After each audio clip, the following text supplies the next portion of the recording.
always be conflict. Cote d'Ivoire is a mineral-rich country, but he deliberately decided not to put an emphasis on mining. So he, on the contrary, put an emphasis on agriculture. That's why up to the 80s and 90s, we were considered to be an agricultural-based country. And when you are a farmer, most of the time farmers are really patient persons, patient and peaceful persons, because you plant the seeds and you wait months or years to reap. Yes. But when it's mining, you dig, you take it, you sell it, it's quick. And there's more tension about it, around it. And look around look at African countries who at the very beginning of their independence have put an emphasis on mining and hydrocarbons.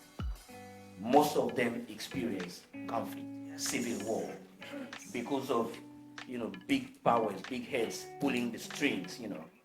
So we deliberately choose to be an agricultural-based country. So Ivorians are very funny people, but they are also patient. You will find it in our DNA.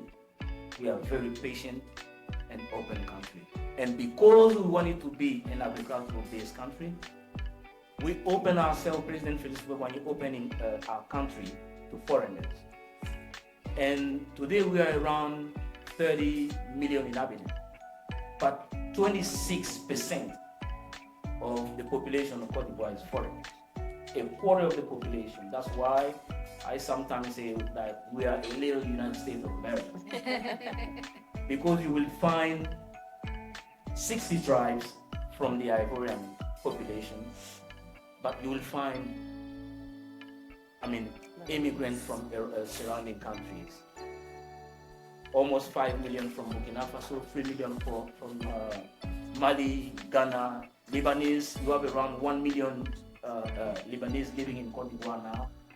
So we are an open country, and the fact that we have opened ourselves to the world has influenced our culture, has influenced our kitchen, has influenced all the domain of our life, even the language, because French is the official language.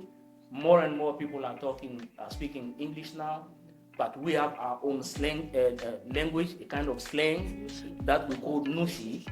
I can talk to them, I can criticize you, you guys will not understand what I'm telling them. So we have our own language. This is due to the fact that we have 60 tribes and the fact that we have opened ourselves to the world.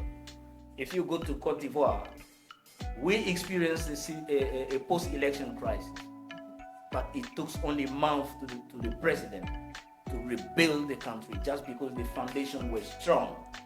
And the foundation was strong because we had a leader and some leaders who really believed in peace and stability. And they did their best to keep the country peaceful so that they can work to develop it.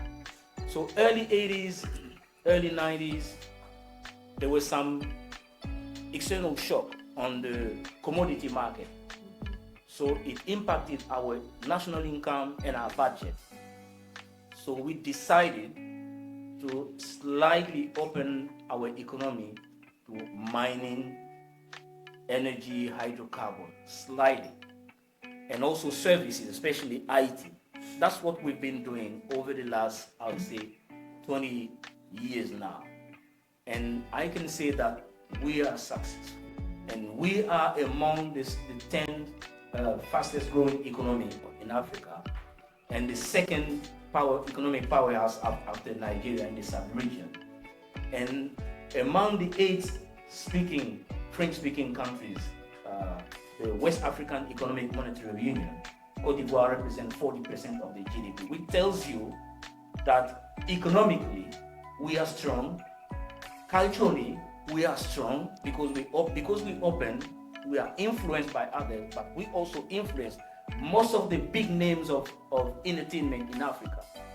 Youssou N'Dour, Salif Keita, Lucky Dube, they all went through Abidjan. It was the place to be, and it's still being the place to be.